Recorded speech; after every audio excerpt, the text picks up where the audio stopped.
Ang daming beses na po ng mga insidente na yung mga minor de edad ang lalakas ng loob, gumawa ng krimen dahil alam nila wala silang pananagutan at sasalbahin ng batas.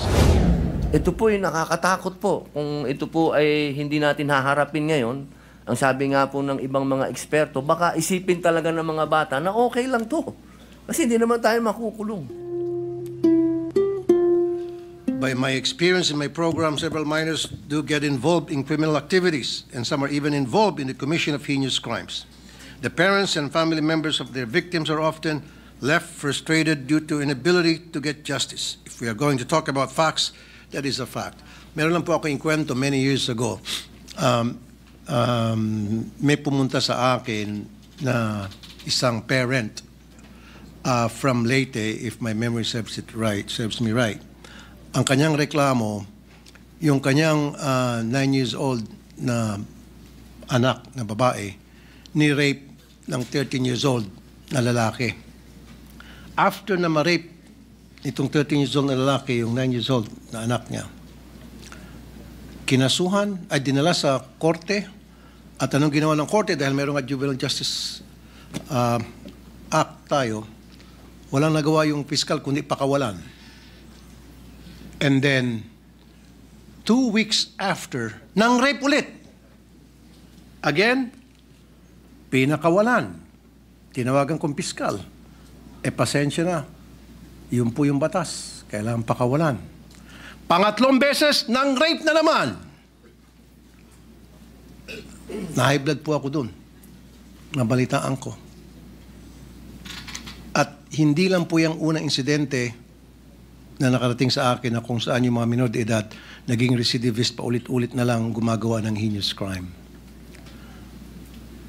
And meron din akong karanasan sa aking programa din na yung pulis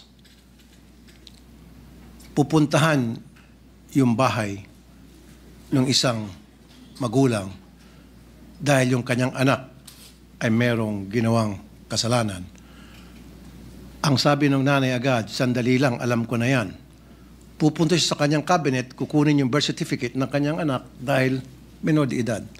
So sasangkalan yung edad para makalusot yung mga bata at makagawa ng krimen.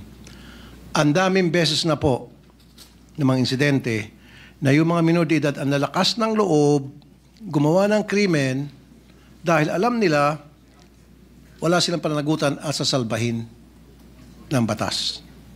And there were also cases na nilagay sila sa Juvenile Detention Center ng DSWD. Pero nakakatakas. Napapakawalan. Now, meron lang konting katanungan dito kay Senator Robin Padilla, if you will yield to some questions. Isa pong pagpapasalamat ang suporta po ninyo at tanong. Okay. Meron na ho ba kayong ginawang pag-aaral kung tama ba yung 10 years old na ibababa natin yung age of pananagutan para yung isang bata ay makulong sa isang heinous crime? Have you conducted studies or are there or meron na buong pang pag-aaral na ginawa dito? Opo. Ngayon po, nasa oras pa rin po kami ng pagsisiyasat at pagkuha ng mga impormasyon. Ang amin pong binabasihan din po ay yung mga bansa din po na katulad natin na miyembro din po ng United Nations. Alam naman po, may mga batas din po dyan patungkol sa kabataan, na yung kanila pong mga bansa din, meron din po silang mga batas na ganyan, katulad po sa Australia, sa UK, at ang iba pong mga bansa din sa ASEAN. Sa ibang bansa nga po sa ASEAN, may 7 years old pa. Opo, doon po sa UK, tsaka sa Australia, 10 years old po ang kanila pong ano. So, makikita po natin na doon po sa mga progresibong bansa din at sa mga kapitbahay po natin, meron na pong mga ganitong batas. Opo.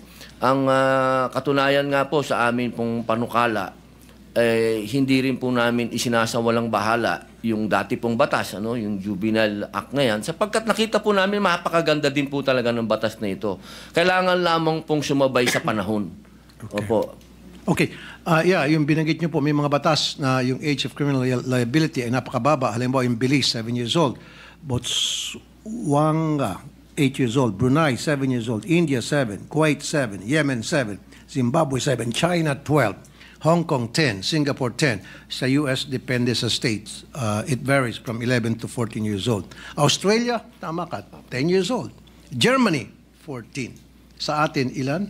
Opo, Mr. sa atin President? po, ang pinapanukala po natin ay 10. Pero Pero sa present, ilan ba yung present ngayon, Mr. 15 President? po eh.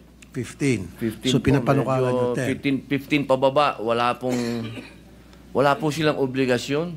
So ibig sabihin, inahalin tulad nyo po ito sa current age of criminal liability sa Hong Kong na 10 and in Singapore na 10 and Australia 10. So meron kayong pinagbabasihan. Opo, pinagbabasihan po natin. Pero yung atin pong... Medyo mas mataas pa kayo kaysa sa Belize. Buti 10. Sa Belize, 7. Opo. Sa Brunei, 7. India, 7. Kuwait, 7. Opo. Katunayan po, nagiging...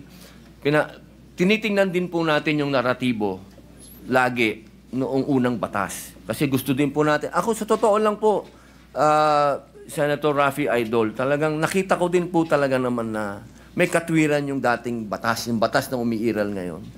Hindi lang po siya tumutugma sa panahon. Kaya sa akin pong palagay, sa amin pong pagsasiyasat, yung 10 po, baka ito yung napapanahon. Ito po yung sa ngayon. Kasi lahat po ng nakikita nating krimen ngayon na nagagawa ng mga bata, nandyan po yung range. Isipin nyo po, meron pa po tayong binasa kanina na gang rape na pababa po sila sa 10 years old. Ito po yung nakakatakot po. Kung ito po ay hindi natin haharapin ngayon, ang sabi nga po ng ibang mga eksperto, baka isipin talaga ng mga bata na okay lang to. Kasi hindi naman tayo makukulong.